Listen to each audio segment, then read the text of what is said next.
I'm officially going to stay away from guys named Chad. But as a general rule, that's probably a good idea. I agree. So can you describe Chad in 3 words? Privileged, selfish,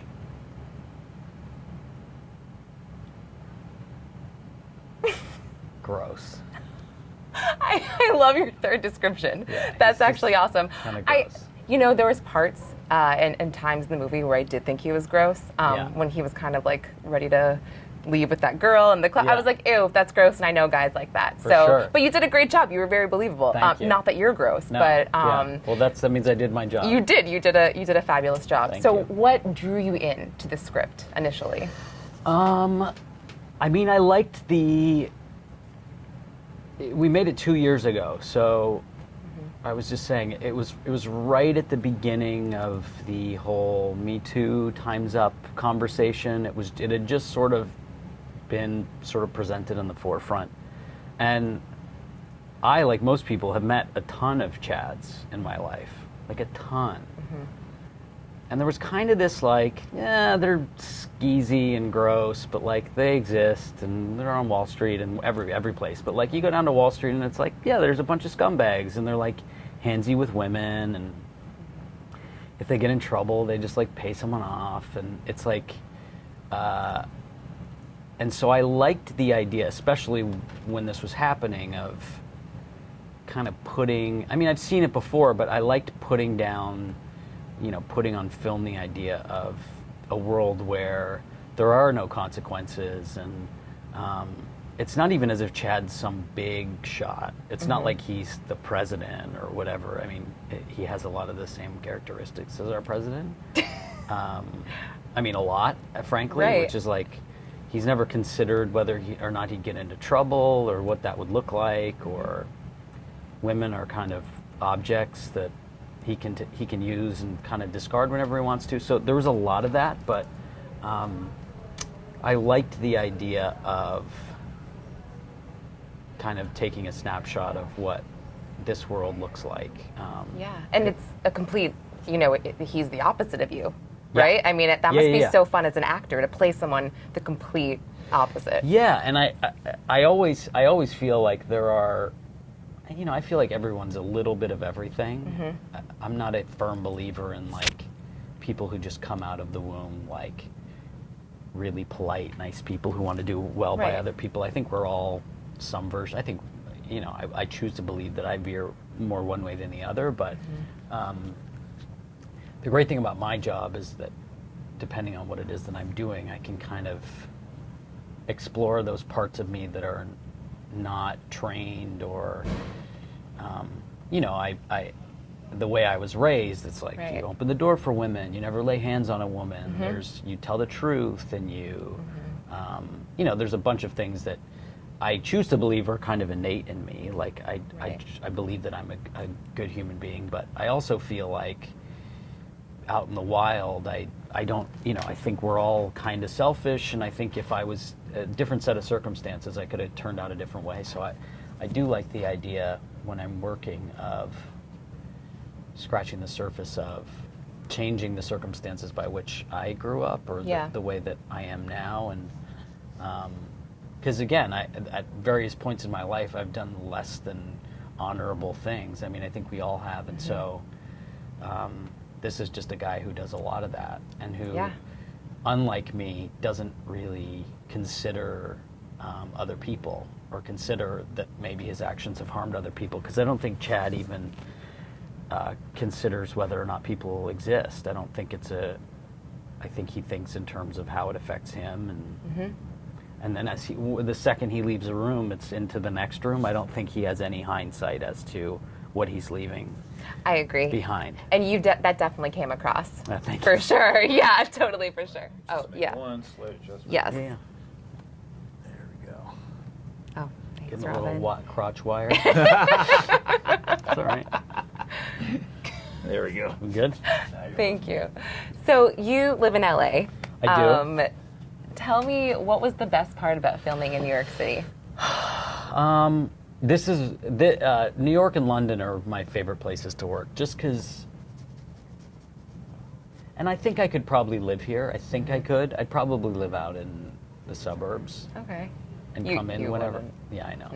I have kids, so maybe. But New York is the best because you're kind of in the middle of life as you're. When I'm filming in LA, I very much feel like I'm on set somewhere. So you're never really like, unless it's on the rare occasion you're filming in a place that you would go to. It's normally like out in Pomona or on, out in the desert. So and if you're on a studio, you're on a studio. Whereas in New York, I feel like you're kind of plopped in the middle of life here. Right. And there's an energy to it, and I like, we break for lunch and you walk to a restaurant and you like, I feel a little more connected to life. Right. And I wrap and they wipe off my makeup, I put my backpack on and like I'll walk home. You take the subway? Oh, you walk. Or I'll take the subway or whatever. Like we shot on great. the Upper East Side for a lot of the film and I was way downtown. And yeah, I took the subway to work every day because it's quick and easy and I like because as a general rule, and I realized this the other day, like as actors, they kind of keep us separate from everyone.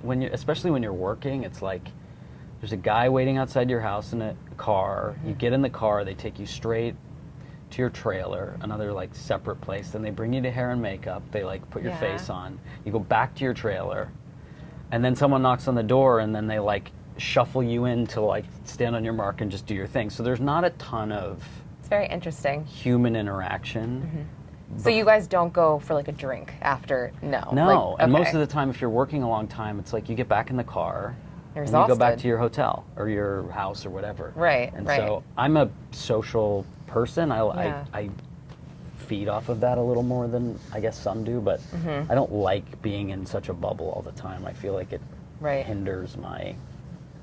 I don't know. I feel like I'm a better actor when I'm alive Yeah. and participating. That makes sense. in life. I so. can Unless totally I'm doing understand something completely that I need to be completely focused the whole time, then I guess so. But for most things, I think it's good to be, operating in the world as if you normally would be. So that. Absolutely. So I'm a millennial. yes, I have to ask, have your daughters seen Air Bud? my daughters have not seen Air Bud. Stop. No, Are you serious? They're only 4. I would. That is. I mean, like I said, I'm obsessed with Air Bud. I'm a you. millennial, Thank so you. I mean, I just can't imagine. You have to show them. I know they're not quite at the. They can't sit through even Frozen yet. So like. Really? No. Oh my gosh. My daughter's seen Air Bud. She's Oh, 3. she has? Yeah, she's. I mean, yeah. And they don't really get. They've come to work with me before, but I don't think they get that I'm like the guy who performs yet. Yeah, that's. They just think think I work on a set. So they know like I go to the studio and Daddy like has a trailer and Daddy has a chair, but like they Yeah. don't understand that like eventually I go walk in front of everyone and like And say you're a on. bunch of you're say a on bunch screen. of lines and stuff. They don't really get that yet. Okay, that's so funny. They've seen snippets of things.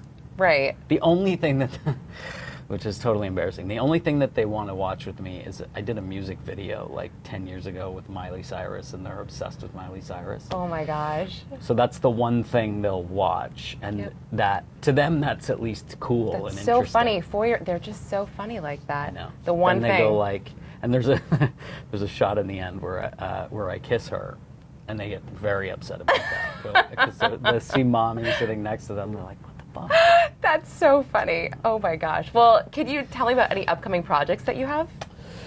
Power, right? Yeah, You're yeah. good- So I did Dirty John at the beginning of Yes, this year. that was a great show. Thank you so yeah, much. that was great. And then I just finished Power a few weeks ago, the final season. Yes. Which is a ton of fun, and it's a wild ride at the end. Great. And then I got something. It's not quite done yet, so I don't want to jinx it.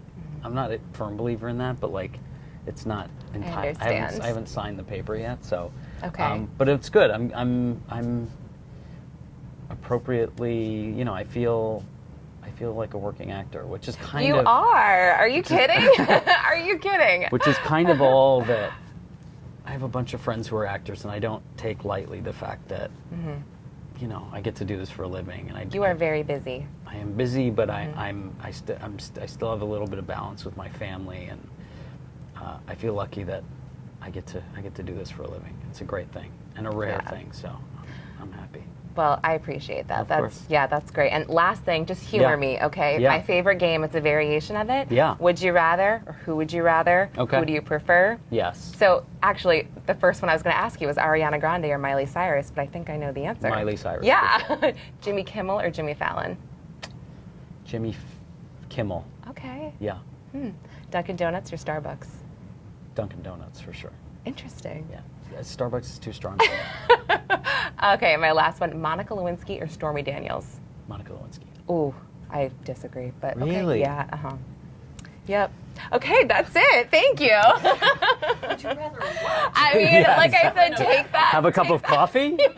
That's exactly what I meant. Have Yeah. a cup of coffee. I just with. can't wrap my head around, like, Things Stormy's happen. still out there. Like, I mean, listen, so he's got to make a living, but like with the big jugs at the clubs, like I can't. I don't know. I don't mind it. I've also but- met Monica Lewinsky before. Have you? I have. Okay. And she's actually a really nice. Well, she probably has a big brain. She does have a big brain. And everyone forgets she was like fucking 20 years old. She was 19. Yeah. She's Mhm. 19. Yeah. Who I hasn't know. like It's made so the true. it's We've like, all made. Yeah, I agree. And if you met him at that stage in his life, I mean, he was the president. Like you can't, and like, he was like really charming. Yeah. So, you know, it's like, Yeah. you know how many 19-year-olds have, excuse my French, but like Yeah. blown a powerful guy who wasn't the president? That's very true. Because in their eyes, he's powerful. I guess that's not wrong, but yeah. He's still charming everybody. He, right, and guess, he's like like- 100 years old. He looks like his face is Did you falling guys see off, that but- video? I don't know, He with him trying to got catch away the with some balloons. stuff. Do you remember I that? don't know about it. Absolutely did. Yeah. Just with that charm.